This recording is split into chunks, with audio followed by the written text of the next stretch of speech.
नमस्कार। आज शीतपित्त के बारे में थोड़ी जानकारी लेंगे और एक केस प्रेजेंट करेंगे। शीतपित्त को अर्टिकारिया भी बोला जाता है।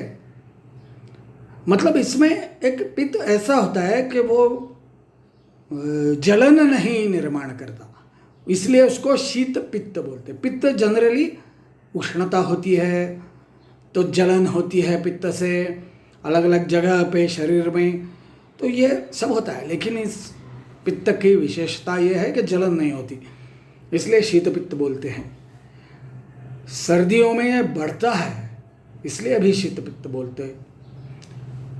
इससे शीतोपचार नहीं चलता, जैसे पित्त में चलता है ठंडा दूध पियो अच्छा लगता है, वैसे यहाँ नहीं होता है। तो इसमें क्या होता है कि बहुत बड़े बड़े धब्बे निकल आते हैं शरीर के ऊपर, और उसको हम मराठी में गांधी बोलते हैं। कैसे नाम पड़ा मालूम नहीं, तो गांधी उठने, तो ऐसे चकंदल जैसे बन जाते हैं। मतलब ब्लिस्टर गोल वाले छोटे पिटिका होती है ना, वैसे नहीं होता है ये, चित्र विचित्र आकार के बड़े धब्बे होते हैं। तो ये पूरा बॉडी में बदन में हो जाता है।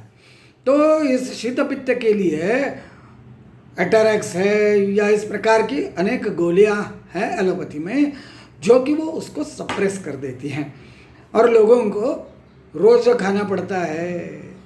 इसको क्या बोलते हैं, एंटी हिस्टामिनिक एलोपैथी में। तो एंटी हिस्टामिनिक गोलियों का खाना लगातार जारी रहता है। आयुर्वेद में उसका पित्त का उपचार अलग तरीके से किया जाएगा तो फायदा होता है। मतलब इसका पूरा विधि योग रत्नाकर नाम के ग्रंथ में ज़्यादातर दिया है। आर्ष ग्रंथों में इसका जिक्र नहीं मिलेगा, चरक सुश्रुत वाग्भट में नहीं मिलेगा।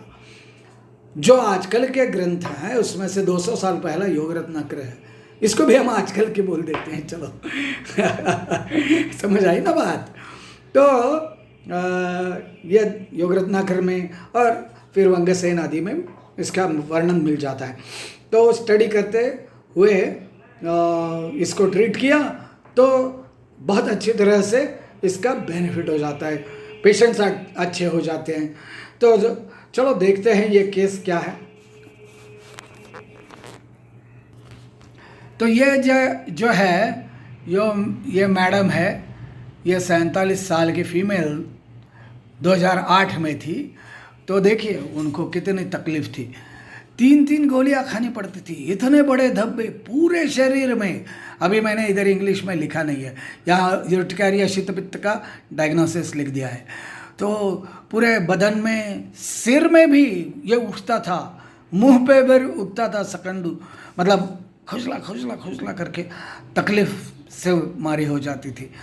तो अलग अलग जगह पे वो शरीर में होता था और इसमें थोड़ा सा हल्का सा जलन भी था। शीतपित्त में नहीं होता ज़्यादातर, लेकिन बहुत ज़्यादा खुजला हो तो ये सदाह मतलब थोड़ा दाह उत्पन्न कर सकता है। तो ठंड के मौसम में भी हो जाता है और बाकी कुछ उनके लक्षण है। तो इधर देखिए, तो 2 दिन एट्रैक्स लिया जो हर रोज़ लेनी पड़ती थी। फिर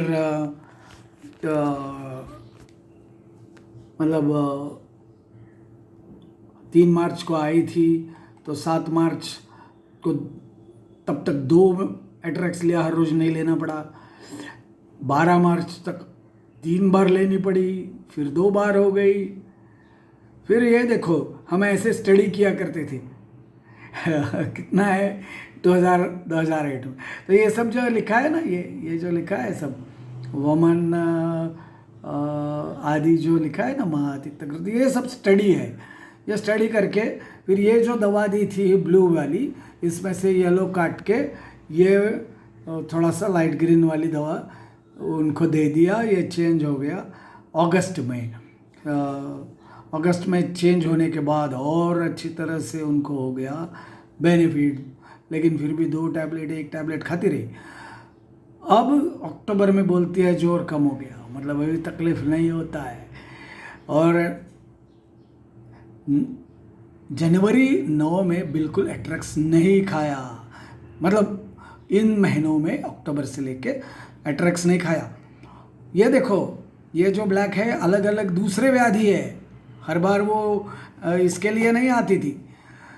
तो अभी देखो बहुत उनका रिकॉर्ड मिलेगा, अभी तक आती है, लेकिन इसमें आपको शीत पित्त के रिकॉर्ड्स बहुत ही कम मिलेंगे।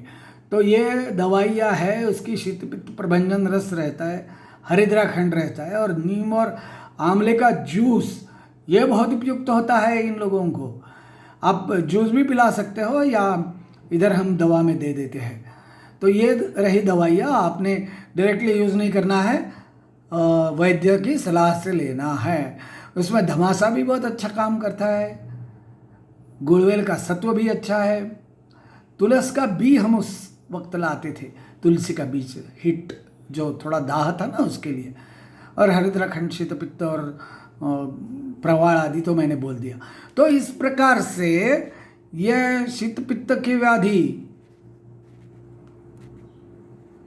पूरी तरह से ठीक हो गई। अभी ये रिवर्स कैमरा नहीं ले रहा है, ठीक है, चलो हमारा चेहरा नहीं दिखेगा, केस पेपर ज़्यादा इम्पोर्टेंट है।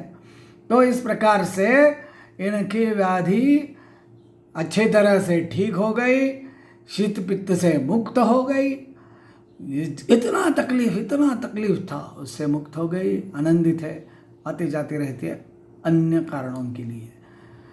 तो इस प्रकार से आयुर्वेद का उपयोग किया जा सकता है। दवाई परस्पर नहीं, अपने आप मत ले, वैद्य की सलाह से ही ले। धन्यवाद।